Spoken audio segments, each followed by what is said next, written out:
दोस्तों, आज मैं आप लोगों के समक्ष गौतम बुद्ध की अद्भुत कहानियाँ पेश करने जा रही हूँ, जिसे सुनकर जनमानस भी आत्मज्ञान पा सकता है।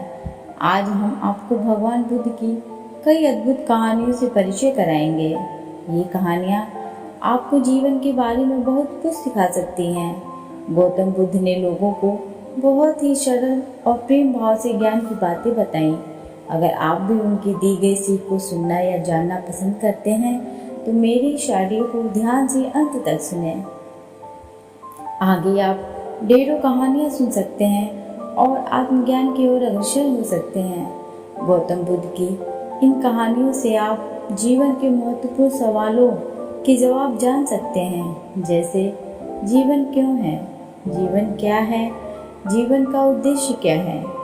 तो चलिए बिना समय गंवाए बुद्ध के ज्ञान के महासागर में डुबकी लगाएं और अपनी चेतना को आनंद के अद्भुत शहर पर ले चलें। महात्मा बुद्ध प्रवचन सभा में आकर मौन बैठ गए। शिष्य समुदाय उनके इस मौन के कारण चिंतित हुए कि कहीं वे अस्वस्थ तो नहीं हैं। आखिरकार एक शिष्य ने पूछ ही लिया, भंते, आप आज इस तरह मौन क्यों हैं? वे नहीं बोले तो दूसरे शिष्य ने फिर पूछा, गुरुदेव, आप स्वस्थ तो हैं? बुद्ध फिर भी मौन ही बैठे रहे। इतने में बाहर से एक व्यक्ति ने जोर से पूछा, आज आपने मुझे धर्म सभा में आने की अनुमति क्यों नहीं दी? बुद्ध ने कोई उत्तर नहीं दिया और आंखें बंद कर ध्यानमग्न हो गए। वह बाहर खड़ा व्यक्ति और जोर से बोला, मुझे धर्म सभा में क्यों आने नहीं दिया जा रहा है? धर्म सभा में बैठे बुद्ध के शिष्यों में से एक ने उसका समर्थन करते हुए कहा, भंते, उसे धर्म सभा में आने की अनुमति प्रदान कीजिए। महात्मा बुद्ध ने आंखें खोली और बोले, नहीं, उसे अनुमति नहीं दी जा सकती है क्योंकि वह अछूत है। अछूत? मगर क्यों? सारे शिष्य सुनकर आश्चर्य में पड़ गए कि भंते यह छुआछूत कब से मानने लग गए। महात्मा बुद्ध ने शिष्य समुदाय के मन के भावों को ताड़ते हुए कहा, हाँ, वह अछूत है। वह आज अपनी पत्नी से लड़कर आया है।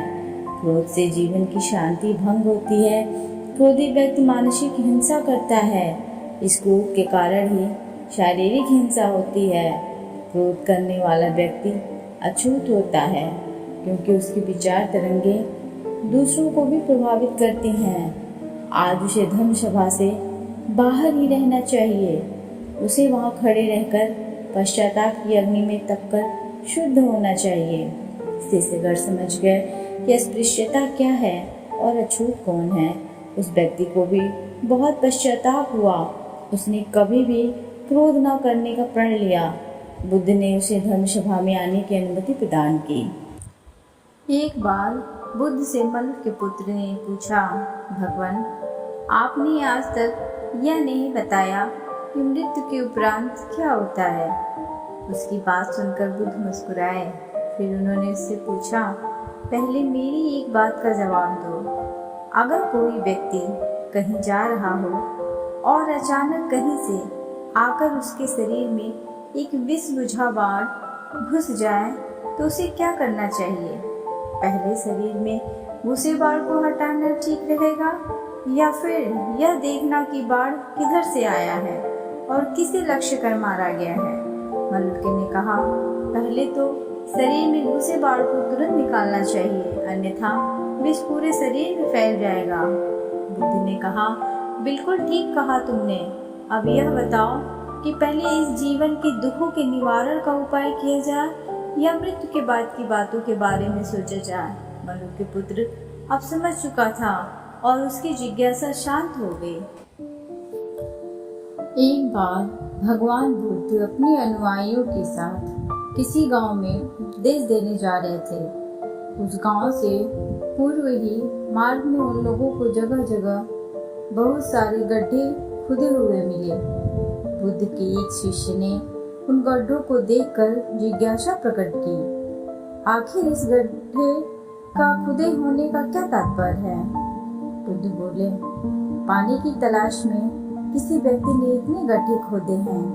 यदि वह धैर्य पूर्वक एक ही स्थान पर गड्ढा खोदता तो उसे पानी अवश्य मिल जाता, पर वह थोड़ी देर गड्ढा खोदता और पानी न मिलने पर दूसरा गड्ढा खोदता।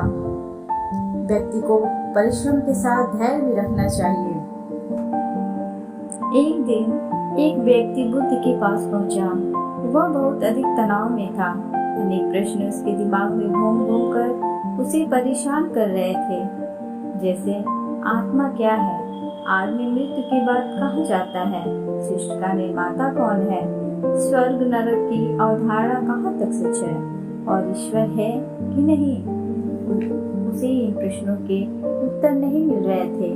जब वह बुद्ध के पास पहुंचा तो उसने देखा कि बुद्ध को कई लोग घेर कर बैठे हैं। बुद्ध उन सभी के प्रश्नों व जिज्ञासाओं का समाधान अत्यंत सहज भाव से कर रहे हैं। काफी देर तक यह क्रम चलता रहा, किंतु बुद्ध धैर्यपूर्वक हर एक को संतुष्ट करते रहे। बेचारा व्यक्ति वहां का हाल देखकर परेशान हो गया। उसने सोचा कि इन्हें दुनियादारी के मामलों में पड़ने से क्या लाभ, अपना भगवत भजन करें और बुनियादी समस्याओं से ग्रस्त इन लोगों को भगाएं। किंतु बुद्ध का व्यवहार देखकर तो ऐसा लग रहा था मानो इन लोगों का दुख अपना दुख है। आखिर उस व्यक्ति ने पूछ ही लिया, महाराज आपको इन सांसारिक बातों से क्या लेना देना। बुद्ध बोले, मैं ज्ञानी नहीं हूँ और इंसान हूँ, वैसे भी ज्ञान किस काम का जो इतना घमंडी और आत्म केंद्रित हो कि अपने अतिरिक्त दूसरे की चिंता ही ना कर सके। ऐसा ज्ञान तो अज्ञान से भी बुरा है। बुद्ध की बातें सुनकर व्यक्ति की उलझन दूर हो गई। उस दिन से उसकी सोच व आचरण दोनों बदल गए। कथा का सार यह है कि ज्ञान तभी सार्थक होता है जब वो लोग कल्याण में संलग्न हो।